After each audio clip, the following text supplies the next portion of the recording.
الدرس الثالث: اليقين الداخلي. عقل الطفل البالغ من العمر 2 عام نشط وفضولي، يعطش إلى تعلم ومعرفة كل ما يدور حوله، ومن هنا نشأ تعلمنا الكثير من الأشياء. هذه المعرفة تشكل معرفتنا الشخصية، سواء كنا نتعلم الإنجليزية أو التزلج على الجليد. لكن المعرفة ليست مثل اليقين الداخلي، وهو أمر مسبق يتمتع كل واحد منا بقناعة حميمة وفطرية لا يمكننا أن نكون واعين بدونها. أثناء التأمل نقوم بتعميق يقيننا الداخلي، ولكن قبل كل شيء نحتاج إلى فهم ما هو عليه التأمل. فيما يلي بعض الأمثلة التي توضح ما هو عليه التأمل. قل الجملة التالية بصوت عال: Il a mis le verre dans un verre vert. لقد وضع الأخضر في الكأس الزجاجي الأخضر. بالفرنسية هناك 3 كلمات تحمل نفس الصوت ولكن بمعاني مختلفة: le vert الأخضر وهو اللون الأخضر، un verre وهو الكأس الزجاجي، والثالثة والتي هي اللون الأخضر. وضع الدودة في الكأس الزجاجي الأخضر. هناك 3 كلمات تحمل نفس النطق ولكن بمعاني مختلفة. الكلمة الأولى le verre والتي هي تعني الدودة، الكلمة الثانية un verre والتي تعني الكأس الزجاجي، والكلمة الثالثة le verre والتي تعني اللون الأخضر. على الفور عندما تسمع هذه الجملة تعلم أن هذه المتجانسات ال3 لها 3 معاني مختلفة.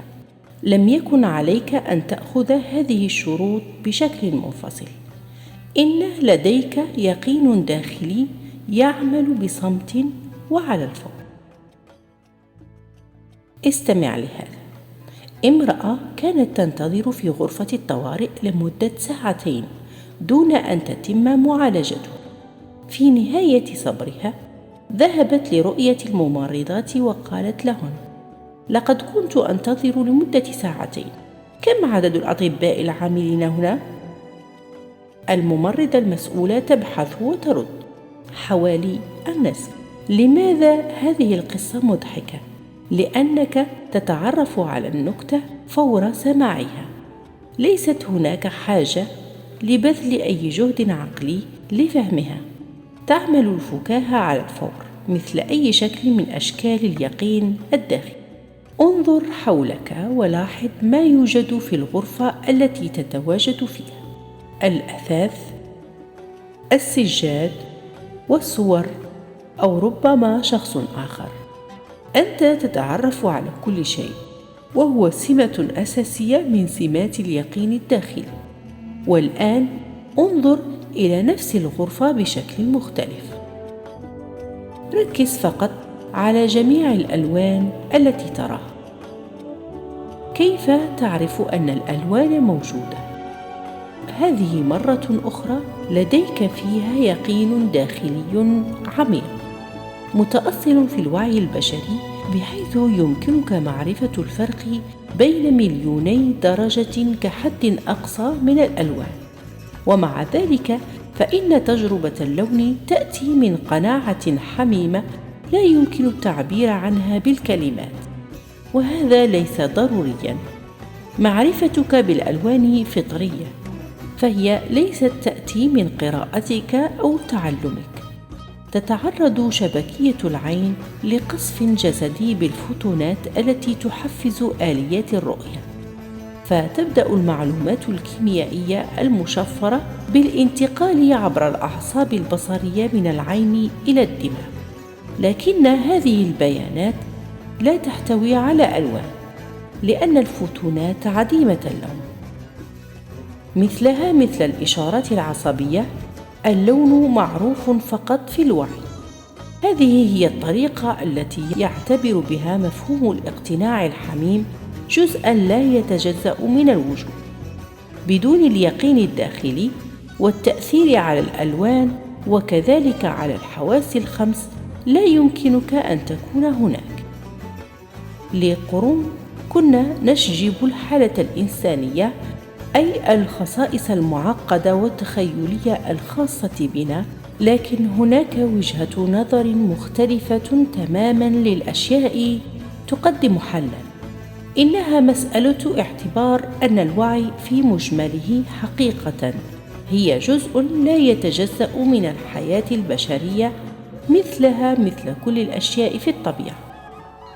مهما كان الاختلاف، نحن البشر نستطيع السيطرة عليه.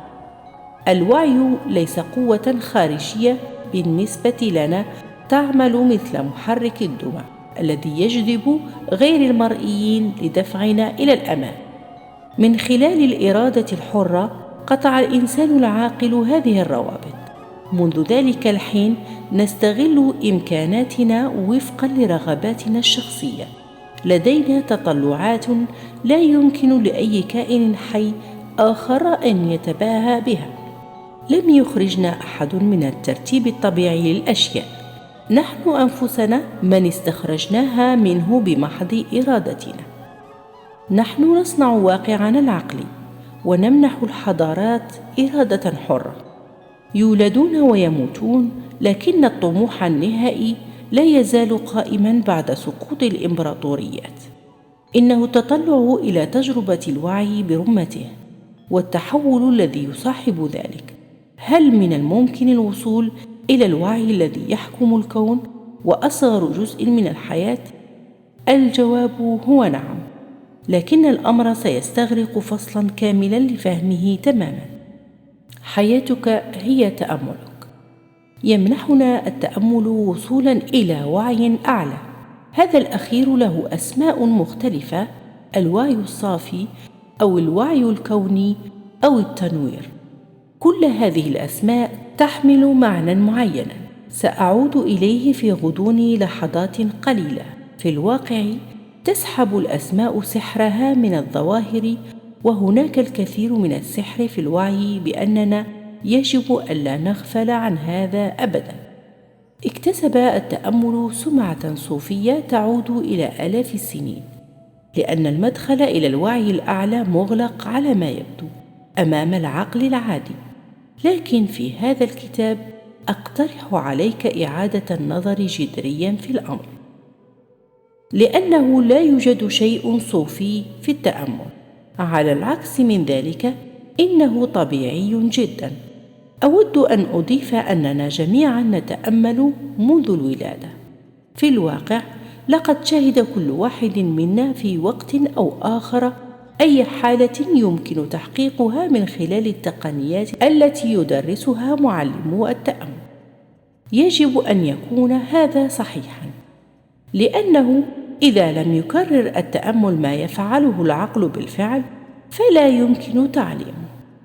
لم تستطع حتى الوجود. الرياضيات العليا ليست صوفية، لأن الجميع يستخدم الأرقام، وبالمثل لا يمكن الوصول إلى المطبخ الكبير لأن الجميع تقريباً يعرف كيف يطبخ بيضة. إذا تمكنت من فهم جوهر الظاهرة فسيصبح كل شيء أسهل بالنسبة لك.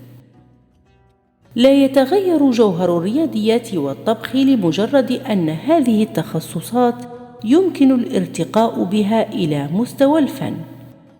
الشيء نفسه ينطبق على الوعي.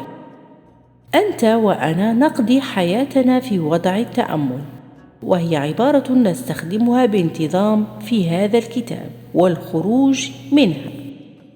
بشكل عام يتوافق الوضع التأملي مع أي حالة ذهنية من الاستيعاب، وعلى مر القرون اكتسبت هذه الحالة العقلية مختلف الأسماء: الحضور، الانعكاس، التأمل، التركيز، الصلاة، الصفاء، التحكم في التنفس، الفرح.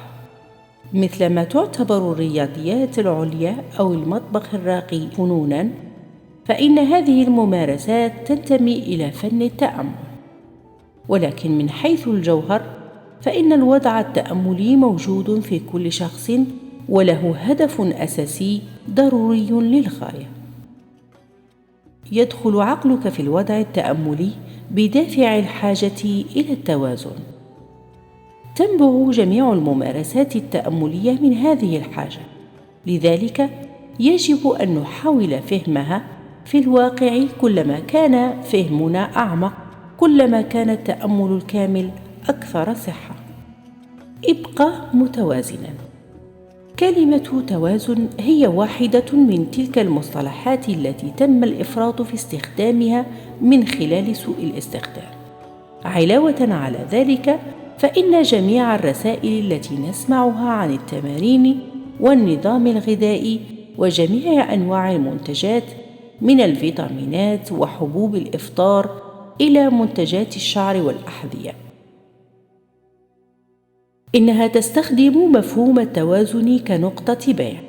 ولكن بالنسبة لعالم وظائف الأعضاء، في الأصل التوازن ضروري من أجل الحفاظ على الحياة.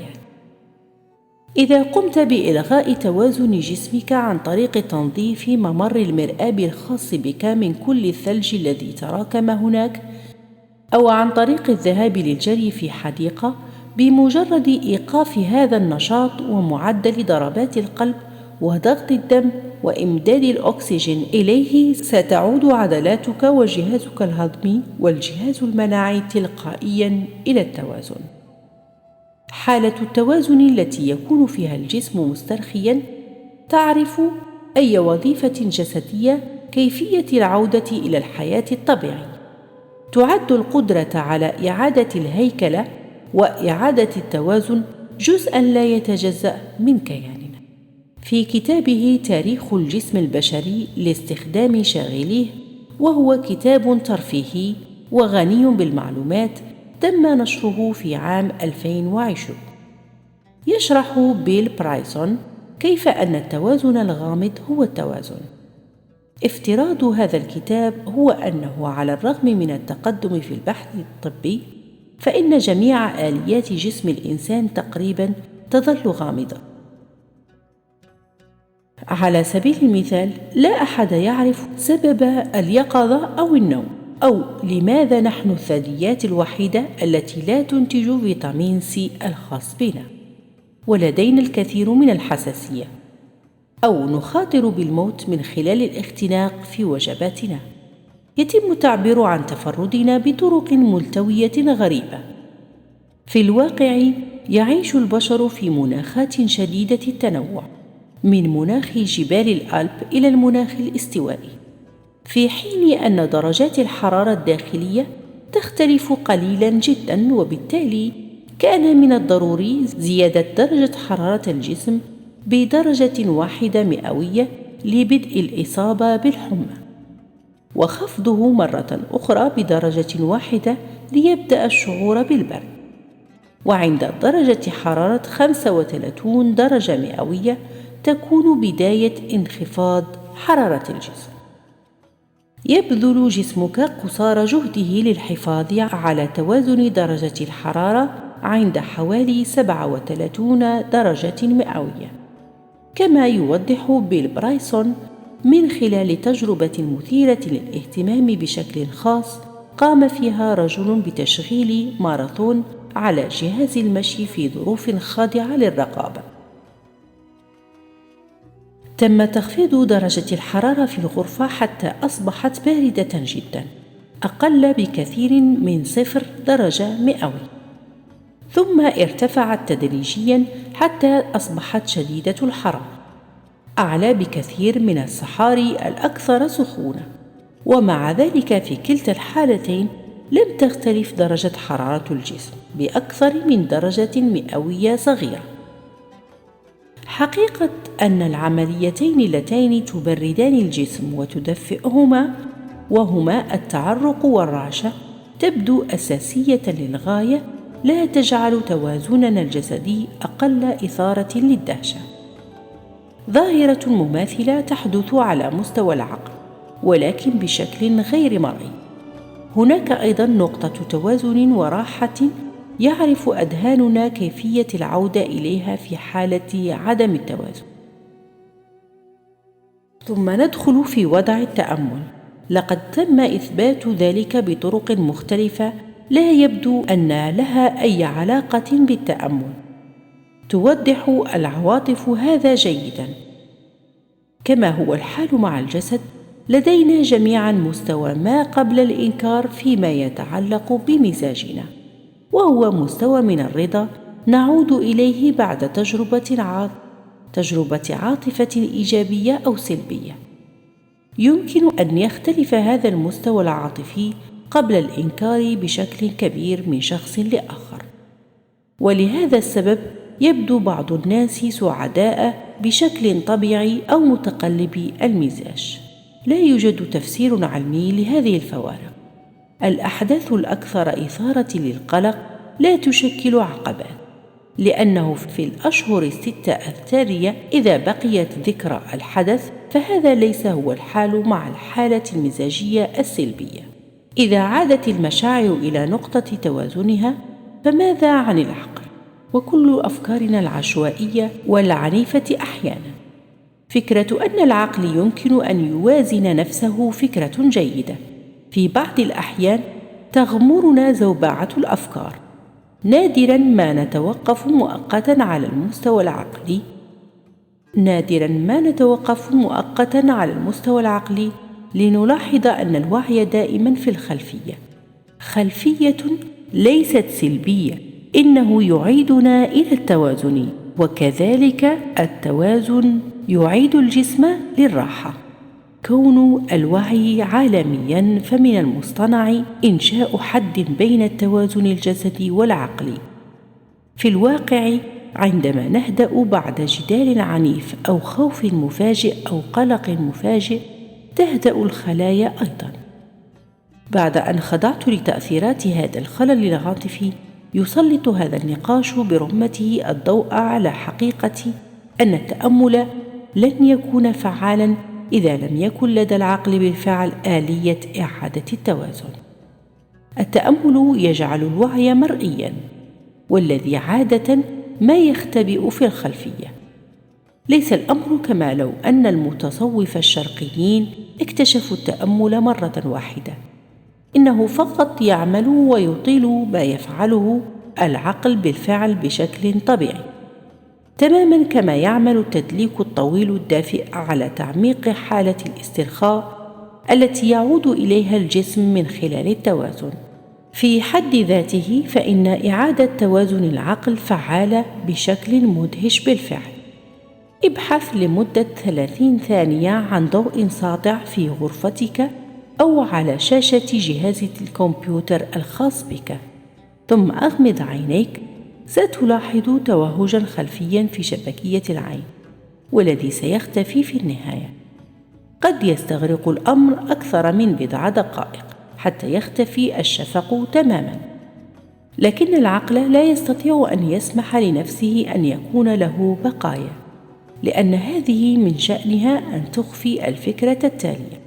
ضع في اعتبارك الآلاف من الأفكار التي تدور في ذهنك في أسبوع أو حتى يوم واحد، ومدى استعدادك لتلقي كل منها على شكل لقطة سريعة.